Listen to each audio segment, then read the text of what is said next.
Super Bowl appearance as a head coach, seeking his second win.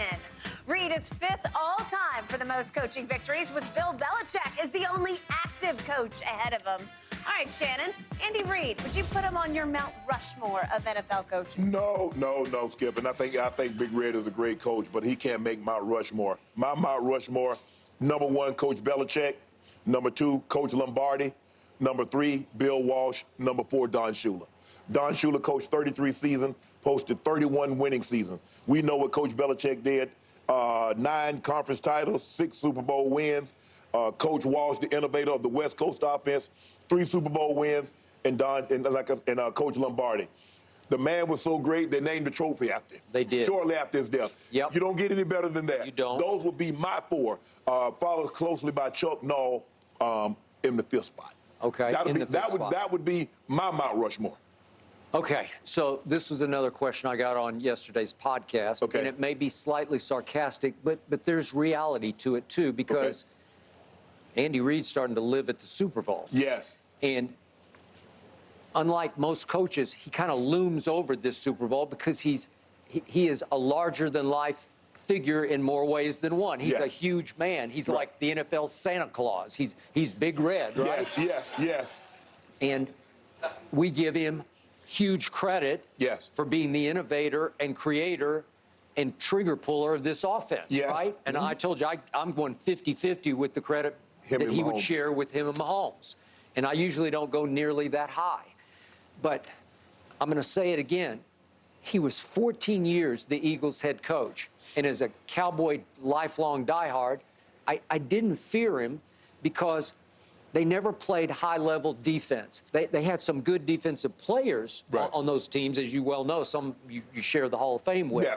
But I never dreaded having to play them the way I dreaded playing Dick Vermeil's Philadelphia Eagles or Buddy Ryan's Philadelphia Eagles, because they came to play.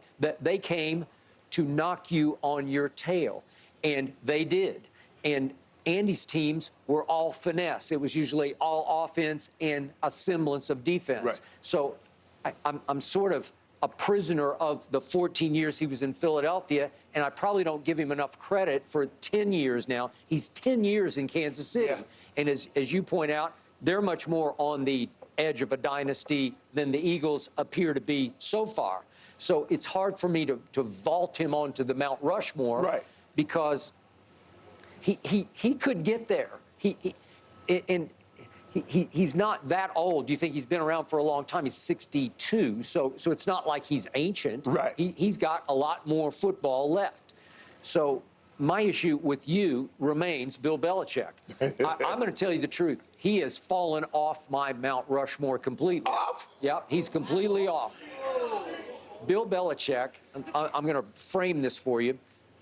He was 5 years the head coach of the Cleveland Browns, long before anybody knew who Bill Belichick really was, even though he'd been the coordinator for the Giants, great teams. Yep.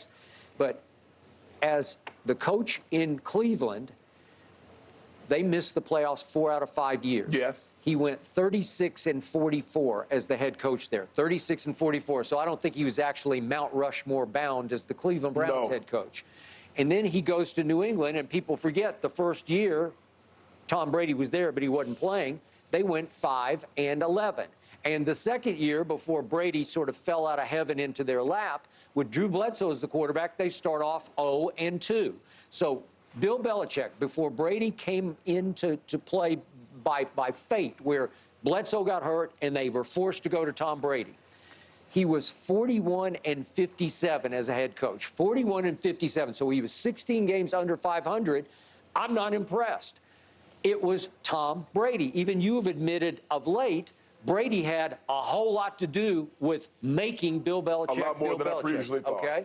Because slowly but surely, maybe fast but surely, Belichick's getting exposed in New England as you speak. It's just hard to love what they're doing. We say, oh, it was Belichick. He's holding up his end of the bargain. No, he's not. They're missing the playoffs because they don't have Thomas Edward Patrick Brady Jr. They no longer have Brady to control the locker room as a great leader, to be the buffer between the locker room and Belichick.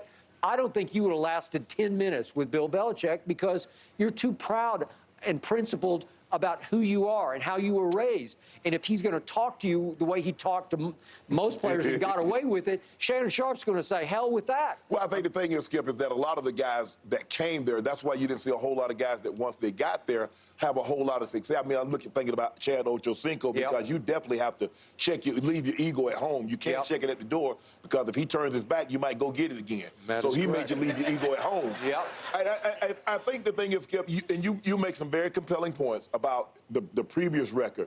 But even with Brad, I'm not so sure that are we certain that another coach could have gotten out of Brady what he got out of Brady?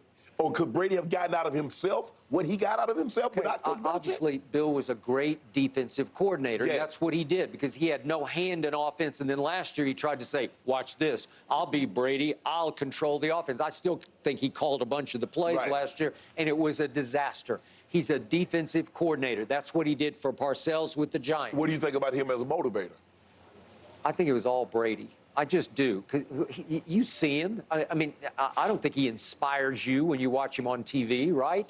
Okay, maybe just by his aura and he's awe-striking just because he's Bill Belichick. But okay, now back to my Mount Rushmore. Okay. Listen, I was very close with Bill Walsh. He was the greatest ever to me, but I'm probably biased because he became a good friend of mine, and he was the greatest coach, motivator, personnel director. He did it all. And Vince Lombardi is up there. Okay. I covered Tom Landry for many years, and I had some issues with him, but he was all-time great. So he's up there, and then it gets down to my 4 spot, and Belichick's in there, and Shula's in there. But you mentioned a guy that a lot of people in the audience probably don't even know, Chuck Noll. You know who our guy Terry Bradshaw is? Well, Terry Bradshaw, if you've forgotten, merely quarterbacked 4 teams that went 4-0 in the Super Bowl. So Chuck Noll coached 4 teams that went 4-0. Chuck Noll in the playoffs was 16-8. He was one place his whole career from 1969 to 1991. He was the head coach of the Pittsburgh Steelers. This is before we ever knew about Mike Tomlin. And Mike Tomlin's on course to be Chuck Noll, but he's still got a little ways to go. So I'm putting Chuck Noll in my 4 spot. Okay. But Andy Reid is on the precipice of making his case because if you're right about who's going to win Sunday, all of a sudden you're going to have to start reevaluating just how great Andy Reid is because he's been doing this at a high level for a long time. So let me ask you a question. If Andy Reid Sunday, if Andy wins Sunday, whose face you taking off your coaching Mount Rushmore? Could he threaten Coach Landry? He might. So you got Coach Landry over Coach Shula? I do, because Coach Shula fell off at the end, and yet, listen, the Dallas Cowboys, my Dallas Cowboys, they were loaded under Coach Landry, but you know what happened when they ran into the Pittsburgh Steelers in Super Bowl 13 and Super Bowl, 10 and 13. 10 and 13. You know what happened? Pittsburgh said no, right? Because they were just too good. Coach Shula got 2 teams there. He got the Colts and the Dolphins. He did.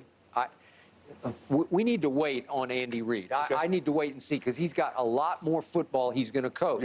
And if they go win a couple of 3 more Super Bowls, we're going to have a different conversation. Yeah, but I think the 2 guys, Skip, I think 3 guys, I don't know how you take Coach Walsh off, considering that 30 years later they're still running variations of his offense, the West Coast. Vince Lombardi. You just can't.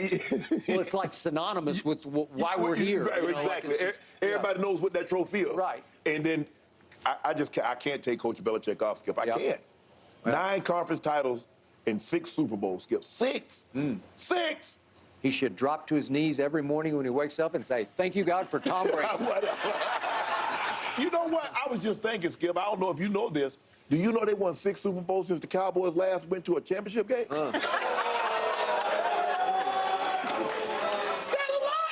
Is that a lot? Our playoffs stopped with the divisional round now. We win the divisional round. That's our Super Bowl. It is hard for me to believe Andy Reid has been there for 10 years. My NFL Fox crew had his debut. It's crazy. Really? Wow. Way to go. All right. We have a very special guest joining us coming up next. Raiders tight end Darren Waller.